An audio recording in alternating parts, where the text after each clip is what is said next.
കഴിഞ്ഞ ദിവസം മറ്റൊരു സംഭവം ഈ ദുരന്ത ഭൂമിയിലുണ്ടായി.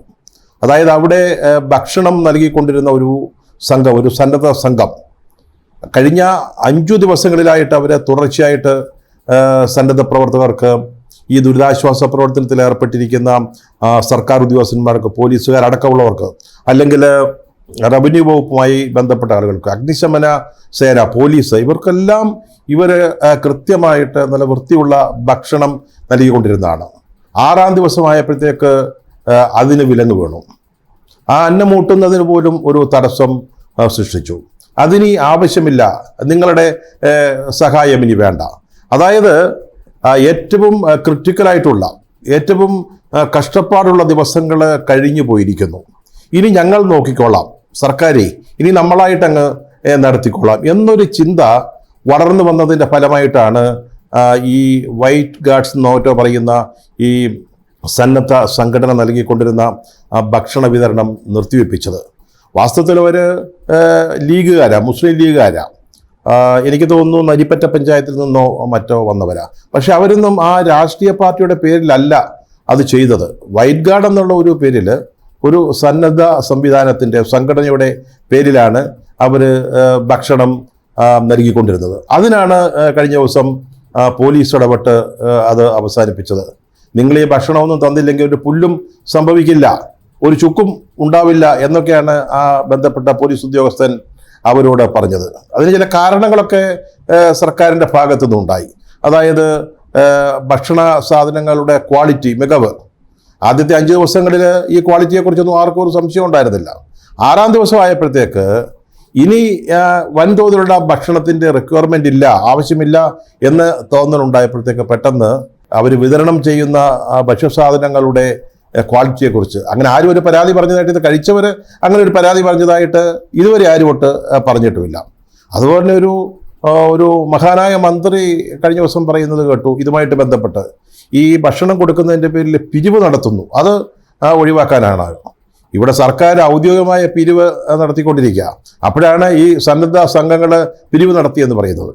ഇവർ പിരിവ് നടത്തിയാണ്, അല്ലെങ്കിൽ അങ്ങനെ പണം ശേഖരിച്ചാണ് ഭക്ഷണം വിതരണം ചെയ്തത് എന്നിരിക്കട്ടെ. അങ്ങനെയാണെങ്കിൽ ആദ്യത്തെ 5 ദിവസങ്ങളിലും അങ്ങനെ തന്നെയാണല്ലോ. ഈ 6-ാം ദിവസം മാത്രമല്ലല്ലോ ഈ പിരിവിനെ കുറിച്ചുള്ള ഒരു ആശങ്ക അധികൃതർക്ക് ഉണ്ടാവേണ്ടത്. അതിൻ്റെ പിന്നിൽ കൃത്യമായ രാഷ്ട്രീയമുണ്ട്, ഇതിന് യാതൊരു സംശയമില്ല. അതിന് പിന്നിലൊരു ഉദ്ദേശമുണ്ട്. ഇനി കാര്യങ്ങൾ ഏതാണ്ട് ഒരു കരയ്ക്കടുത്തു വരികയാണ്. ഇനി നമ്മളായിക്കോളാം, ഇനി ഇതിൻ്റെ എല്ലാ പരിവേഷവും ഖ്യാതിയും ഞങ്ങൾക്ക് മാത്രമായിട്ടിരുന്നാൽ മതി എന്ന തോന്നലിൽ നിന്നാണ് ഇത്തരം സംഭവങ്ങൾ ഈ ദുരന്ത ഭൂമിയിൽ ഉണ്ടാവുന്നത്. ദുരിതാശ്വാസ നിധിയെപ്പറ്റി, അത് ചെലവാക്കുന്നതിനെപ്പറ്റി 2 വാക്ക് പറയുന്നത് മാപ്പാക്കണം. കാരണം ഇതൊന്നും പറഞ്ഞു പോകാത്ത വിഷയങ്ങളാണ് ഈ ദിവസങ്ങളിൽ. നമുക്കറിയാം, ഈ ഫണ്ടിലേക്ക് ബാങ്ക് വഴിയാണ് പണം വരുന്നത്. എത്ര പണം വരുന്നു എന്നുള്ളതിന് കൃത്യമായ കണക്കുണ്ട്.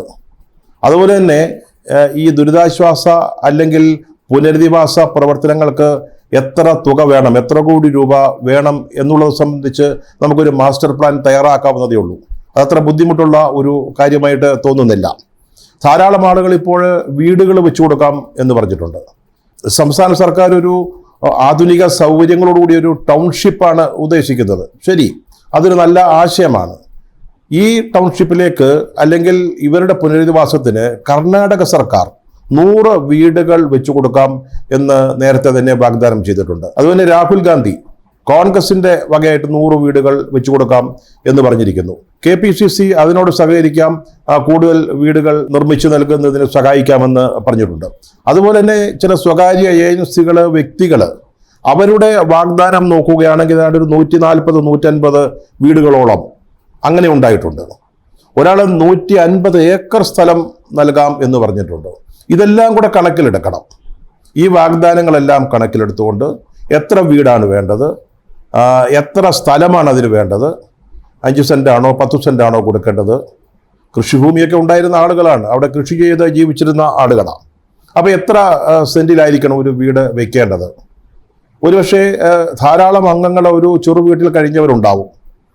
അവർ അവശേഷിക്കുന്നുണ്ടെങ്കിൽ അവർക്ക് 2 വീട് വെച്ചു കൊടുക്കണമോ എന്ന കാര്യം നമ്മൾ ആലോചിക്കേണ്ടതുണ്ട്. അതുപോലെ തന്നെ നഷ്ടപരിഹാരം, മരിച്ചവർക്കുള്ള നഷ്ടപരിഹാരം, അതുപോലെ തന്നെ കുട്ടികളുടെ വിദ്യാഭ്യാസ ചെലവുകൾ, അങ്ങനെ ധാരാളം ചെലവുകൾ, അല്ലെങ്കിൽ എല്ലാ ജീവനോപാധികളും നഷ്ടപ്പെട്ട വ്യക്തികൾക്ക്, കുടുംബങ്ങൾക്ക് ഇനി ജീവിക്കാനുള്ള ഒരു മാർഗം, ഇതിനെക്കുറിച്ചൊരു മാസ്റ്റർ പ്ലാൻ നമുക്ക് തയ്യാറാക്കാവുന്നതേ ഉള്ളൂ. അതിൻ്റെ അടിസ്ഥാനത്തിൽ വേണം ഈ ദുരിതാശ്വാസ ഫണ്ടിലേക്കുള്ള പണം സ്വീകരിക്കേണ്ടത്.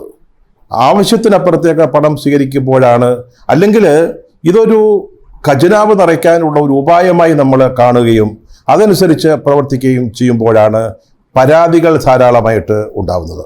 ഇപ്പോൾ ഈ സിനിമാ താരങ്ങളെയൊക്കെ വെച്ചുകൊണ്ടുള്ള പരസ്യങ്ങളൊക്കെ ഇപ്പോൾ വരുന്നുണ്ട്. വലിയ തോതിൽ ആളുകൾ ഫണ്ടിലേക്ക് പണം കൊടുക്കുന്നുമുണ്ട്. അപ്പം ഞാൻ നേരത്തെ പറഞ്ഞതുപോലെ നമ്മുടെ റിക്വയർമെൻറ്റ്സ് അനുസരിച്ചുള്ള ഒരു മാസ്റ്റർ പ്ലാൻ തയ്യാറാക്കിയിട്ട് ഗവൺമെൻറ് മുന്നോട്ട് പോവുകയാണെങ്കിൽ നമുക്ക് ലഭിക്കുന്ന ഫണ്ട് അത് കൂടുതൽ നമ്മൾ സ്വീകരിക്കേണ്ട കാര്യവുമില്ല. ആ ഫണ്ട് നമുക്ക് കൃത്യമായിട്ട് പരാതി കൂടാതെ ആവശ്യക്കാർക്ക് മുഴുവൻ പ്രയോജനകരമായ രീതിയിൽ ചെലവഴിക്കുന്നതിന് സാധിക്കും.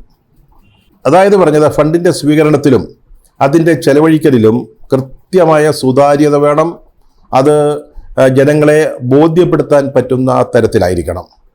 അല്ലെങ്കിൽ ചിലപ്പോൾ പാർലമെൻറ്റിലെ ഏതെങ്കിലും ഒരു മന്ത്രിമാർ കേരളം നാട് നീളെ കിടന്ന് ഇരക്കുകയാണ്, പിരിക്കുകയാണ് എന്നൊക്കെ പറഞ്ഞെന്ന് വരാം. പിന്നീട് അപ്പോൾ നമ്മൾ പ്രതിഷേധിച്ചിട്ട് കാര്യവുമില്ല.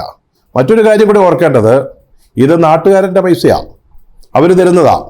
വീടുകൾ വെച്ച് തരുന്നതൊക്കെ നാട്ടുകാരുടെ പണം ഉപയോഗിച്ച് തന്നെയാണ്.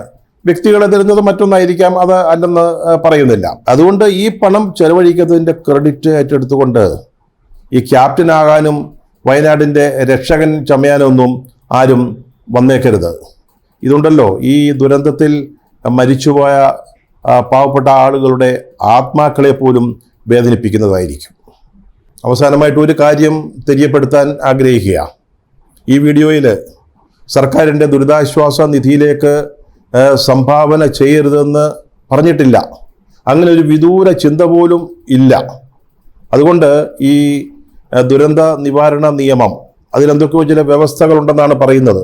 അതനുസരിച്ച് ഈ പാവപ്പെട്ടവൻ്റെ പേരിൽ കേസെടുക്കുകയോ പിടിച്ച് അകത്തിടുകയോ ചെയ്യരുതെന്ന് താഴ്മയായി അപേക്ഷിക്കുകയാണ്. മറ്റൊരു കാര്യം മുഖ്യമന്ത്രിയുടെ ശ്രദ്ധയിൽപ്പെടുത്താൻ കൂടി ആഗ്രഹിക്കുന്നുണ്ട്. തിരക്കാണെന്നറിയാം പുനരധിവാസ പ്രവർത്തനങ്ങൾ, അല്ലെങ്കിൽ ദുരിതാശ്വാസം. അതുപോലെ തന്നെ ഈ ദുരിതാശ്വാസ നിധിക്കെതിരെ എന്തെങ്കിലും പരാതി, വിമർശനം ഉന്നയിക്കുന്നവരെ ഓടിച്ചിട്ട് പിടിക്കാനുള്ള തിരക്കുണ്ട്. ഇതിനിടയ്ക്ക് സമയം കിട്ടുകയാണെങ്കിൽ ഒരു കാര്യം ചെയ്യണം. അതായത് ഈ ദുരന്തം സംബന്ധിച്ചൊരു വിശദമായ റിപ്പോർട്ട് തയ്യാറാക്കി നമ്മുടെ സുരേഷ് ഗോപിയെ ഏൽപ്പിക്കണം, നമ്മുടെ കേന്ദ്രമന്ത്രി. അങ്ങനെ ഒരു റിപ്പോർട്ട് കിട്ടിയാൽ അത് പ്രധാനമന്ത്രിയുടെ ശ്രദ്ധയിൽപ്പെടുത്താം എന്ന് അദ്ദേഹം പറഞ്ഞിട്ടുണ്ട്. അങ്ങനെ പെടുത്തിക്കഴിഞ്ഞാൽ ചിലപ്പോൾ നമ്മുടെ ഈ കഷ്ടപ്പാടുകൾക്ക് ചെറിയ ശമനം ഉണ്ടായേക്കും. അതുകൊണ്ട് തിരക്കിനിടയിൽ അദ്ദേഹം പറഞ്ഞതനുസരിച്ച് ഒരു റിപ്പോർട്ട്, ആ റിപ്പോർട്ടിൽ ഇതുപോലൊരു മലയിടിച്ചിലുണ്ടായി, ദുരന്തം സംഭവിച്ചു എന്നുള്ളതിൻ്റെ കൃത്യമായ തെളിവുകളും ചേർക്കാൻ മടിക്കരുത്.